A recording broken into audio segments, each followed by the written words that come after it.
मस्जिदों पर मस्जिद में आने वाले नमाजियों पर हमलों का सिलसिला बंद नहीं हो रहा है बल्कि सिलसिला बढ़ता जा रहा है। ताज़ा मामला हरियाणा के सोनीपत से सामने आया है, जहां इशा की नमाज के दौरान एक भीड़ आती है लाठी डंडा लेकर के और मुसलमानों को मारने लगती है, बेदर्दी से उनकी पिटाई करती है।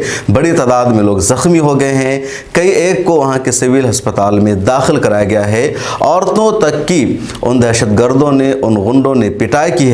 और जो सबसे अहम बात है इस खबर की, जो सबसे बड़ी खबर है वो ये कि इस मरतबा जो मस्जिद पर हमला हुआ है उसकी वजह कोई रामनवमी का जुलूस नहीं था, कोई शोभा यात्रा नहीं थी, यानी कुछ भी नहीं था। कई जगह मस्जिदों पर हमला की खबर सामने आई तो उसमें यह था कि रामनवमी का जुलूस निकल रहा था और रामनवमी के जुलूस को निकलने को लेकर के तनाज़ो हुआ, फिर पथराव हुआ और दोनों तरफ से इसमें मामला सामने आता है। या शोभा यात्रा निकल रही थी, शोभा यात्रा की वजह से तनाव हुआ, पथराव हुआ और दोनों तरफ से मामले होते हैं और ज़्यादातर नुकसान मस्जिदों का होता है, क्योंकि हमेशा ही लोग मस्जिद पर झंडा लगाने की कोशिश करते हैं, मस्जिद के सामने तेज़ आवाज़ में गाने बजाते हैं, मस्जिद के सामने जाकर के मुसलमानों के खिलाफ नारे लगाते हैं। लेकिन हरियाणा के सोनीपत में जो हुआ ऐसा कोई मामला नहीं था। 2 दिन पहले की बात है, इशा के बाद तरावी पढ़ी जा रही थी, लोग नमाज पढ़ने में मसरूफ़ थे।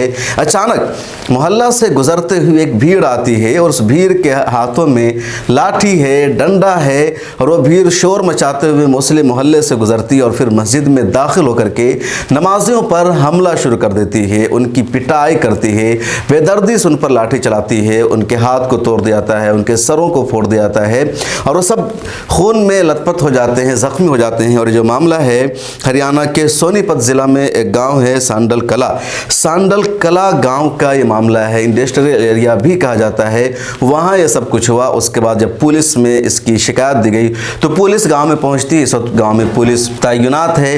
18 से 20 लोगों के खिलाफ पुलिस ने केस भी दर्ज कर लिया है, लेकिन गिरफ्तारी की अभी कोई ख़ास खबर नहीं आई है कि इसमें से कितनों को पुलिस ने गिरफ्तार किया है। सिर्फ ये खबर आ रही है 18 से 20 लोगों के खिलाफ पुलिस ने FIR दर्ज किया है और 20-25 हमलावर लोग भी थे जो पूरे हथियार को लेकर के आए थे। उस मस्जिद के इमाम है मौलाना हाफिज़ कौसर साहब। उन्होंने बताया कि यहाँ हमारी किसी से लड़ाई नहीं है, किसी से कोई तनाज़ो नहीं है, हम खामोशी के साथ नमाज पढ़ते हैं, हमारे नमाज पढ़ने से भी किसी को कोई दिक्कत नहीं होती है। छोटी सी मस्जिद है, इसके बावजूद इन लोगों ने हम पर क्यों हमला किया, क्यों पिटाई की, कोई वजह अब तक नहीं सामने आ सकी। और लोग भी हैरान है, पुलिस भी परेशान है कि आखिर हमला हुआ तो क्यों हुआ। कहीं हमला होता है तो कोई ना कोई तनाज़ो सामने आ जाता है। वो मस्जिद के सामने ज़ोर से गाना बजाना करते हैं, मुसलमान एतराज़ करते हैं और फिर उसको वजह बना करके हमला किया जाता है। लेकिन यहाँ तो ऐसी भी कोई वजह नहीं थी, सीधे वो लोग आते हैं और हमला शुरू कर देते हैं। और ये जितने हमलावर थे, जिन जिन लोगों ने मस्जिदों पर हमला किया, नमाजियों की पिटाई की है, कोई बाहर के नहीं थे बल्कि उसी सांडल कला गाँव के थे। उसी गाँव के रहने वालों ने मस्जिद में सब हमला किया, हंगामा किया है। पुलिस का कहना है कि हम इसमें कार्रवाई कर रहे हैं, जाँच की जा रही है, लेकिन अभी तक सिर्फ पुलिस ने मुकदमा दर्ज करके तफ्तीश करना शुरू किया है। जो इंडस्ट्रियल एरिया थाना है, अभी तक गिरफ्तारी की भी कोई खबर सामने नहीं आई है। और इस तरह की कई जगहों से पहले भी खबरें आ चुकी है और एक अपने आप में बड़ी खबर है कि नमाज पढ़ने के दौरान उन पर हमला किया गया है। इस रिपोर्ट में इतना ही। मिलत टाइम्स को सोशल मीडिया के सभी प्लेटफॉर्म पर आप फॉलो कीजिए। मिलत टाइम्स को आपकी ज़रूरत है, हमारी आप माली मदद करें।